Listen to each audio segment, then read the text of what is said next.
Ei, galera, tudo bem? Então, hoje a gente vai continuar a falar um pouquinho sobre os fundamentos da bioquímica. Hoje o tema são os fundamentos químicos, que, como o próprio nome diz, né, bioquímica, eles são talvez os mais importantes fundamentos da bioquímica, porque o que a gente estuda nada mais é do que a química da vida. Então, lá desde o passado, diversos autores eles começaram a observar que havia uma diferença muito importante do mundo animal para o mundo mineral. Então, Lavoisier ele foi o primeiro cientista a dizer assim, olha, existe uma diferença de complexidade entre o mundo animal e o vegetal e o mundo mineral, sendo esse muito mais simples, né, do que o reino, né, o mundo animal e o mundo vegetal, ou seja, entre os indivíduos, entre as plantas, né, e os animais. E conforme foram, né, os estudos foram avançando, se percebeu que, na verdade, esse mundo animal e vegetal que eles falavam, que é muito mais complexo, na verdade, ele era feito basicamente de alguns elementos químicos que se repetiam, que era o carbono, oxigênio, nitrogênio e fósforo. E esses 4 elementos, eles foram aí perfazendo, né, ou seja, sendo mais estudados, mais aprofundados, entendendo por que eles eram, de fato, os elementos mais importantes. Hoje a gente entende, a gente sabe que, na verdade, o nosso corpo ele é formado por mais do que apenas esses 4 elementos. Então, aqui nessa tabela periódica, a gente consegue visualizar os elementos químicos que são encontrados no corpo humano. A gente tem alguns elementos que são os elementos mais comuns, que a gente tem em maior quantidade no organismo. Quais são eles? Hidrogênio, carbono, nitrogênio, oxigênio, sódio, magnésio, fósforo, enxofre, cloro, potássio e cálcio. Esses aí, eles representam uma quantidade muito grande de elementos, de percentual, né? Se a gente conseguisse diminuir o nosso organismo apenas aos átomos, a gente encontraria esses como perfazendo a maior quantidade ao todo. E a gente tem outros elementos que são chamados de elemento traço, que a gente tem pequeníssima quantidade, mas que eles também têm uma função importante no organismo, né? Então, esses elementos traço, eles vão ser importantes para algumas reações biológicas, em especial atuando como coenzimas e cofatores em reações bioquímicas. Nós sabemos que 99% do corpo humano ele vai ser formado por carbono, oxigênio, nitrogênio e hidrogênio. Ou seja, a nossa massa, né, corporal basicamente é carbono, oxigênio, nitrogênio e hidrogênio. 4 elementos químicos apenas. O que esses elementos químicos eles têm aí de especial? Então, eles são elementos relativamente pequenos, né? Então, eles não têm uma grande massa atômica. Eles podem fazer ligações químicas muito diversas, então os elementos eles podem fazer ligações simples, ligações duplas, ligações triplas, de forma eficiente, ligações covalentes, ligações fortes. Então, e mudar, né, estruturalmente a sua conformação. E isso faz com que a gente possa ter, né, uma infinidade de possibilidades, né, a partir desses 4 elementos. Então, por isso eles são os elementos mais importantes no organismo, né? Mas, como eu disse, esses 1% que restam, que são chamados de elementos traço, e aí entram nesses elementos boro, flúor, cromo, manganês, molibdênio, ferro, cobre, zinco, cádmio, enfim, iodo, todos esses elementos que são chamados de elementos traço, nós não podemos simplesmente desdenhar deles. Por quê? Esses elementos traço, eles também são muito importantes, especialmente para as atividades enzimáticas, que são as principais, que é, na verdade, a principal atividade biológica que a gente tem no organismo. Então, esses elementos, chamados de elemento traço, por que eles são importantes? Eles participam das reações enzimáticas como cofatores, né? O que é um cofator? Um cofator é um íon inorgânico que ele tem a capacidade de auxiliar a enzima na realização da sua atividade biológica. Então, na falta desse elemento traço, a gente tem um problema, bioquímica. Talvez um dos elementos, ou um dos exemplos mais importantes que facilitam muito a gente na hora de entender isso, é o ferro. O ferro é um elemento traço, né? A quantidade de ferro que nós temos no organismo não perfaz mais do que 0,3% da nossa massa total. Ou seja, a gente tem ele em pequeníssima quantidade. Só que a deficiência de ferro, né, que leva ao desenvolvimento de uma doença chamada anemia ferropriva, né, a anemia de várias anemias, a principal é a ferropriva, ela vai gerar no indivíduo uma dificuldade de transporte de oxigênio por uma proteína muito importante que é a hemoglobina. Então, ó, o ferro, por ser um elemento traço não é importante, não é importantíssimo, porque sem o oxigênio eu não tenho oxigênio na minha célula, então ela não consegue realizar a sua atividade biológica correta, logo eu tenho problemas fisiológicos, né? Então tem uma patologia ou uma doença, na verdade, sendo instaurada, ok? Então não menospreze os elementos traços. Uma definição muito importante, vocês precisam entender a diferença entre átomo, molécula e macromolécula. Então, ó, é considerado um átomo a menor parte da matéria. Então, um átomo é a menor parte da matéria. Ele é indivisível, ele é formado por prótons, nêutrons e elétrons, né? E ele não está ligado de forma covalente a ninguém, tá? A molécula, ela é formada pela ligação de 2 ou mais átomos. Mas veja bem, unidos por ligação covalente, ok? Então, a gente não tem uma molécula, por exemplo, quando a gente tem um sal, que é formado por uma ligação iônica. Então, isso não é molécula. Vai ser considerado molécula apenas quando a gente tem compartilhamento de elétrons, né? Quando a gente tem uma ligação covalente, ok? Então, essa é uma definição muito importante. Então, aqui na bioquímica, nós vamos falar de elementos, de átomos, por exemplo, de ferro, de cobre, participando aqui como cofatores, né, de reações bioquímicas, mas a gente vai estudar principalmente moléculas e, em especial, macromoléculas. O que é uma macromolécula? Macromolécula, ela é uma molécula orgânica grande, né, de peso molecular grande, que pode ser formada ou não pela união de várias unidades que se repetem, que nós chamamos de polímeros. Então, um exemplo muito importante de macromoléculas são, por exemplo, os carboidratos. Então, o carboidrato, ele é formado pela união de várias moléculas que se repetem, né, de glicoses que se repetem, por exemplo, o amido. O amido é uma macromolécula, então, né, uma molécula muito grande formada pela união de monômeros que se repetem, que são as glicoses, ok? Na bioquímica, a gente vai estudar algumas macromoléculas muito importantes, que são carboidratos, proteínas, lipídios, os ácidos nucleicos. Todos eles são essenciais para a formulação do organismo, ok?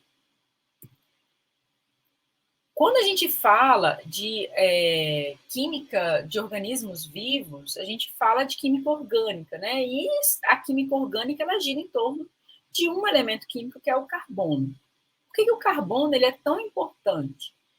Ou porque ele talvez é esse elemento-chave.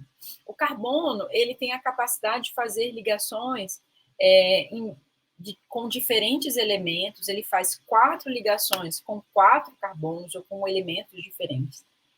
E de acordo com essas ligações, ele pode, as ligações carbono-carbono, né, elas podem ser feitas de maneiras diferentes. Então, eu tenho ligações simples acontecendo, posso ter ligações duplas, ligações triplas, 2 ligações duplas com o mesmo carbono.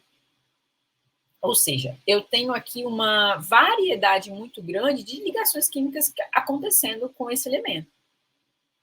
E isso faz com que esse elemento químico ele possa ter conformações geométricas diferentes, que facilitam ou não, por exemplo, a rotação, né? A angulação muda. Então, ele é um elemento extremamente versátil, digamos assim. Na imagem que eu tenho as ligações químicas, né, os tipos de ligações químicas, simples, duplas, 2 duplas e triplas. o ângulo que vai ser, né, entre essas ligações com o carbono principal e a geometria. Então, ele pode ter uma geometria tetraédrica, trigonal plana ou linear. O que eu quero chamar a atenção aqui é a rigidez das ligações.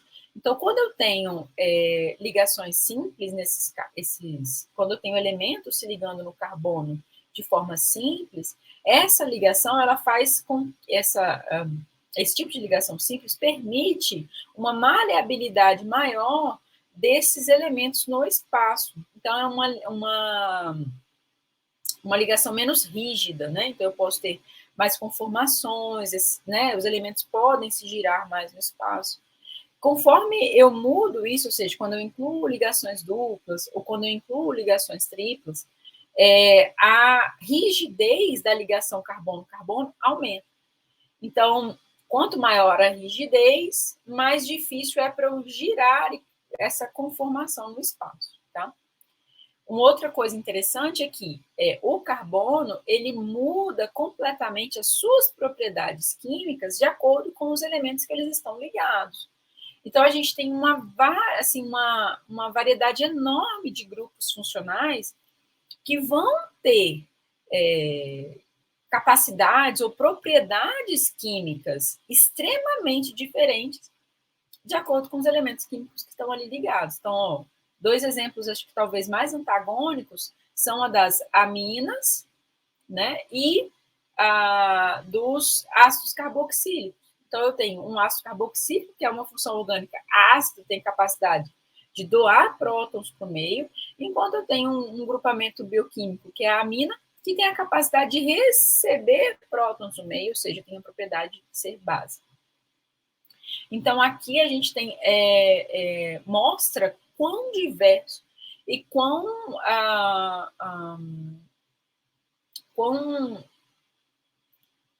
diverso e quão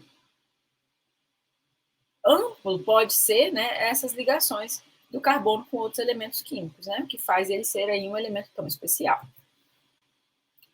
Nessa imagem, eu trouxe para vocês uma molécula que é muito importante na bioquímica, que é a acetilcoenzima A ou acetil-CoA. Ela é uma molécula utilizada como moeda para o ciclo de Krebs girar. Então, ela é uma molécula muito importante para geração de energia, né? E a gente consegue visualizar justamente uma infinidade de ligações, de funções orgânicas diferentes em uma mesma molécula biológica. Então, eu tenho tioéster, né, que é a dupla ligação ligada com o enxofre, eu tenho amida, tenho hidroxila, né, que é uma função orgânica álcool, eu tenho uma ligação fosfoanidro, eu tenho aminas, eu tenho mais álcool, eu tenho um ciclo, um heterociclo, ou seja, essa grande diversidade de funções orgânicas é o que faz nós termos uma complexidade tão grande biológica, tá? Então, tudo começa na química, né? Então, essa química diversa é o que faz a gente ter uma diversidade grande de funções biológicas, de tipos celulares, enfim. Então, tudo vai começar nessa diversidade química e graças, né, a essa capacidade do carbono de ser tão maleável, digamos assim. Bom, como eu falei, a gente tem várias macromoléculas importantes e o organismo ele vai utilizar delas todas para conseguir realizar suas funções vitais. Então, uma célula sempre vai ser formada por um conjunto de macromoléculas que vão ter funções específicas. A gente tem 4 macromoléculas que são importantes, né, para o organismo, que são as proteínas, os ácidos nucleicos, os polissacarídeos, né, que são os carboidratos, e os lipídios, tá? Uma célula, a gente tem, além dessas 4 macromoléculas, a gente pode ver nessa tabela que a gente vai ter muita água, né? 70% do peso de uma célula é água, né? A gente vai ter outras unidades, né, monômeros separados, eu vou ter intermediários do metabolismo, que são pedacinhos, misturas, né? Assim, vou ter várias coisas diversas ali. E eu vou ter também íons inorgânicos, porque são importantes os íons, né, para a função geral do organismo. Só que das macromoléculas, percebam, eu vou ter 15% de proteínas. As proteínas, gente, nós vamos ver que são as macromoléculas mais importantes para as nossas funções no organismo. Por quê? Elas podem e elas trabalham também como enzimas. Então, as enzimas são proteínas com a capacidade catalítica, ou seja, elas que vão realizar as reações químicas no corpo. Então, as proteínas são as macromoléculas mais importantes. Não quero aqui, não me entenda que eu estou minimizando a função dos ácidos nucleicos, dos carboidratos, dos lipídios. Não. Todos eles têm funções importantes. Então, quando eu penso em ácido nucleico, eu estou pensando em DNA e RNA, ou seja, herança genética, transmissão de informação entre as gerações. Quando eu penso em carboidrato, eu penso em energia, eu penso em síntese de energia, né? Quando eu penso em lipídio, eu penso em armazenamento de energia. Então, tem funções diferentes, mas as proteínas, elas são as responsáveis por coordenar boa parte disso tudo, tá? Para finalizar, né, a parte de química, a gente não pode deixar de falar que essas moléculas, né, elas podem ter mais de uma conformação. E isso a gente chama de isômeros. Iso igual, então moléculas iguais. Os isômeros, eles têm a mesma fórmula molecular. Então, por exemplo, quando eu penso em glicose, a fórmula molecular dela é C6H12O6. Quando eu penso em galactose, também é C6H12O6. O que diferencia uma glicose de uma galactose? A posição de hidroxilas. Isso é o que a gente chama de isômeros, tá? A gente tem dois isômeros importantes, né? Que são, primeiro, a isomeria geométrica. Então, a gente tem moléculas que podem ser cis e moléculas que podem ser trans. O que quer dizer isso? Então, lembram quando eu falei com vocês que a dupla ligação gera uma rigidez na molécula? A rigidez significa que aquelas moléculas, né, aqueles elementos, eles não conseguem mais se girar no espaço. Eu não consigo tanto mudar a posição. E o cis e o trans significa ao mesmo lado, no caso do cis, ou de lados opostos, que é o caso do trans. Então, os isômeros geométricos do tipo cis, então aqui eu tenho, né, na imagem o cis retinal. Por que ele é cis? Porque a ligação dupla dele aqui, né, a terceira ligação dupla, se a gente traçar uma linha imaginária nela, de um lado eu tenho apenas hidrogênios, do outro lado apenas carbonos. E isso gera na minha... E daí, né? Os alunos sempre perguntam, daí, professora? Daí que isso vai gerar na molécula mudança de posição. Lembra? Eu não consigo girar. Então, se aqui essa ligação é do tipo cis, eu vou ter uma quebra e, obrigatoriamente, olha, todas as outras ligações duplas, elas continuam de maneira, no sentido diferente. Do lado direito, eu tenho, então, agora um transretinal. É a mesma molécula, mesma fórmula molecular, absolutamente igual. O que diferencia um do outro? É que do lado de cá, no trans, se eu fizer no mesmo ponto, na terceira dupla ligação, e eu traçar uma linha imaginária no centro da dupla ligação, eu vou ter, ó, de um lado, carbono e hidrogênio, e do outro lado também carbono e hidrogênio.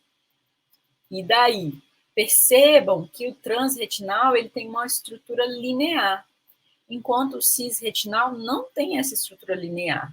Essa dupla ligação na forma cis obriga a cadeia carbônica subsequente a se dobrar, né? Para a gente isso é importante, especialmente quando a gente está pensando em óleos e gorduras, né? Lá na aula de lipídios eu vou voltar um pouco esse assunto. Mas é importante que vocês já entendam, olha, existe então esse cis e o trans. Quando eu falar lá, vocês já vão se lembrar daqui. Uma outra isomeria são os estereoisômeros, que eles são isômeros de posição, digamos assim. A gente tem dois tipos de isômeros nessa classe. Então, a gente tem os enantiômeros e os diastereoisômeros, né? O que é um enantiômero e um diastereoisômero? Então, ó, o enantiômero, ele, primeiro, né, eu vou ter na estrutura um carbono diferenciado, que a gente chama de carbonos quirais, que é um carbono quiral? Um carbono quiral é um carbono que faz 4 ligações diferentes, com 4 elementos químicos diferentes, né? Então, aqui do lado, eu tenho uma molécula, né, com dois carbonos quirais. O 1 e o 2, o 2 e o 3, perdão. Por que eles são diferentes? Porque eles são quirais? Porque eu tenho esse primeiro carbono ligado a um carbono de CH3, a um hidrogênio, a um elemento que é o X e a um outro carbono. E esse de cá também é um carbono quiral, porque eu tenho ligado ao elemento Y, ligado ao hidrogênio, ligado a um carbono de CH3, e é um carbono que é diferente, porque ele está ligado a outros elementos. Então, ele é diferente, né? Nos enantiômeros, o que significa o enantiômero? O enantiômero é a imagem no espelho. Se assemelha um pouco às nossas mãos. Então, quando eu olho para as minhas mãos, elas são iguais. Mas se eu colocar elas, uma sobre a outra, elas não se sobrepõem, certo? O enantiômero é a mesma coisa, é uma imagem no espelho. É a imagem especular, porém não sobreponível, né? O número de enantiômeros, ele sempre é 2 elevado ao número de carbonos quirais que eu tenho naquela estrutura. Então, por exemplo, aqui eu tenho 2 carbonos quirais, então eu vou ter 4, 2 elevado a 2, não, dá 4, né? Estereoisômeros possíveis, ok? E os diastereoisômeros, eles são as imagens que não são especulares, porém continuam sendo isômeros, né? Então, por exemplo, aqui eu tenho o primeiro enantiômero, né, que é uma imagem no espelho do outro, o segundo, que é o segundo enantiômero, que é a segunda imagem no espelho. E quando eu comparo esse enantiômero, né, o último da direita, com o primeiro da esquerda, eles não são uma imagem no espelho, porém eles são isômeros de si. Então, a gente fala que eles são diastereoisômeros, tá? Por que é importante a gente saber que existe estereoespecificidade, que existem moléculas que são cis e trans, que existem moléculas que são enantiômeras, que são diastereoisômeras, isômeros de posição? Porque as nossas biomoléculas, elas são estereoespecíficas. Como assim? Quando eu tenho uma enzima, por exemplo, eu vou ter, por exemplo, enantiômeros que eles têm a função biológica absolutamente idêntica, né? Então, eles fazem a mesma coisa. Só que as minhas enzimas, elas vão ter preferência por um em detrimento do outro. E as nossas enzimas, elas são estereoespecíficas. Então, quando eu pego um isômero, uma D-glicose, ao invés de uma L-glicose, as minhas enzimas, elas não vão reconhecer a L-glicose, elas vão preferir a D-glicose. Então, essa noção de que eu tenho sim uma conformação específica e eu tenho necessidade de ter essa conformação para conseguir fazer a minha atividade biológica é muito importante para o estudante de bioquímica, porque ele vai entender sempre que eu falar, olha, essa molécula é uma D-glicose, olha, aqui eu tenho um L-alfa-aminoácido, e aí você entende que, sim, eu tenho um D, eu tenho um isômero que é D, que é o destrógeno, eu tenho um isômero que é o L, que é o levógeno, e eu tenho uma posição diferente de cada um, né, entre eles, e a minha enzima só usa um, ao invés dos outros, né, mesmo existindo os outros, tá? Então, isso é importante que vocês saibam. Bom, a aula foi hoje para a gente relembrar um pouquinho de química, né, passar bem por cima, para a gente começar, então, a entender um pouco mais de bioquímica, tá? Na próxima aula eu vou falar com vocês sobre fundamentos físicos e genéticos, né? E aí a gente finaliza essa parte de fundamentos e aí a gente começa logo o conteúdo de bioquímica. Bom, espero que vocês gostem. Me falem depois se esse formato é melhor do que o outro nos comentários. Muito obrigado e até a próxima.